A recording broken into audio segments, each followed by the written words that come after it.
ये दुनिया रहस्यों से भरी हुई है। इन रहस्यों में कई रहस्य ऐसे हैं जो प्राकृतिक व ईश्वर द्वारा बनाए गए हैं, लेकिन कुछ रहस्य ऐसे हैं जो मानव द्वारा निर्मित किए गए हैं। उन रहस्यों में से एक रहस्य है चीन के सियान शहर में स्थित टेराकोटा योद्धाओं की प्रतिमाएं। ये प्रतिमाएं क्यों बनाई गईं? क्या है इनके पीछे का राज? आइए जानते हैं इस वीडियो में।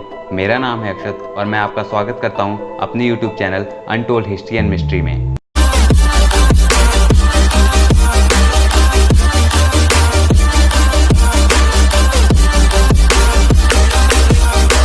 वैसे तो इस दुनिया में सबसे पुराना इतिहास चीन का रहा है। चीन के इतिहास में इतनी सभ्यताएं आईं, इतने राजा आए कि उन सभी के बारे में अध्ययन कर पाना पहाड़ में चढ़ने के बराबर है। चीन के सभी राजाओं ने खुद को इतिहास में अमर बनाने के लिए आश्चर्यजनक काम किए, जिनमें से the great wall of China और टेराकोटा वॉरियर की कब्र शामिल है।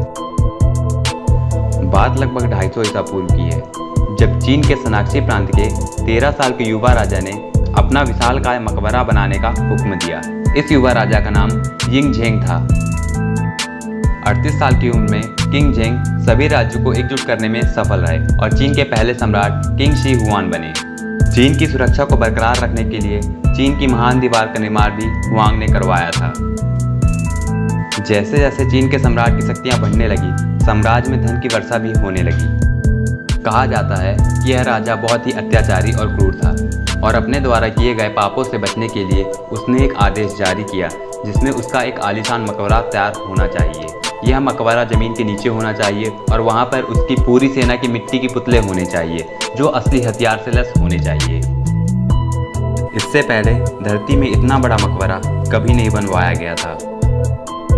इसके बाद राजा के आदेशानुसार इस मकबरे के लिए सियान शहर के उत्तरी पहाड़ी के पार रेगिस्तान जैसी जगह को चुना गया, जहां जमीन के नीचे खुदाई करके राजा की कब्र बनाई गई।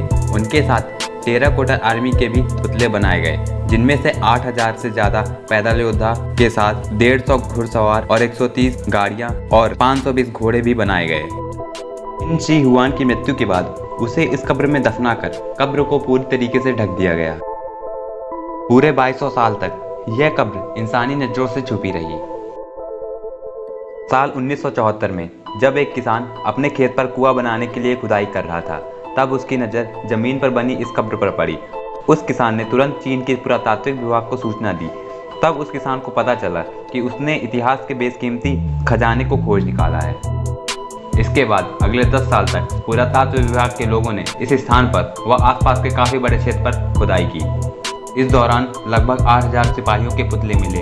इन पुतलों को बेहद खूबसूरती से बनाया गया था और जब खुदाई को आगे बढ़ाया गया तो पता चला कि सम्राट की मौत के बाद उनके सबको यहाँ दफनाया गया था। चीन के सम्राट के बने इस आलीशान मकबरे में उनके जीवन के हर एक पहलू को बेहद खूबसूरती से दर्शाया गया है और ये भी पता चला कि इन पुतलों को सम्राट की सुरक्षा के लिए गार्ड के रूप में बनवाया गया था।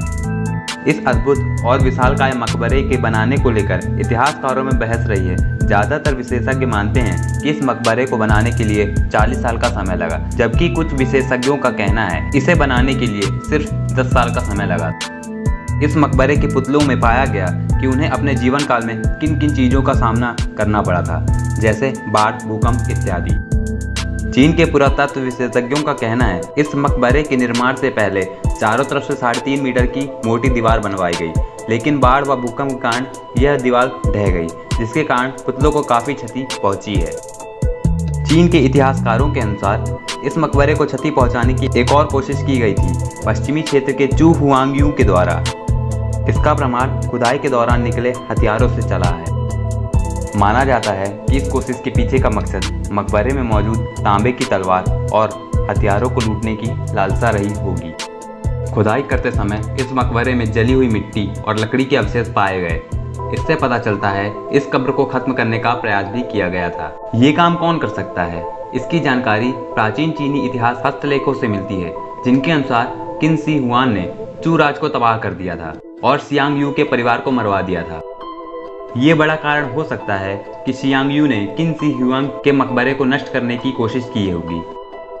जब इस मकबरे की पूरी खोज समाप्त हो गई, तब इस मकबरे को राज्य की निजी संपत्ति घोषित कर दिया गया और साल 2005 में सरकार ने इसे अपने अधीन करते हुए इसकी सारी देखभाल की जिम्मेदारी अपने सांस्कृतिक अवशेषों के संरक्षण विभाग को दे दी। इससे पहले इस प्राचीन पुरातात्विक स्थल को 1987 में यूनेस्को ने विश्व सांस्कृतिक विरासत स्थल घोषित कर दिया था।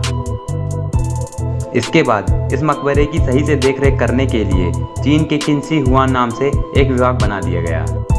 साल 2019 में इस मकबरे को म्यूजियम बना दिया गया, जहां पर टेराकोटा आर्मी के अवशेषों और साबुत पुतलों को लोगों के समक्ष प्रदर्शित किया गया।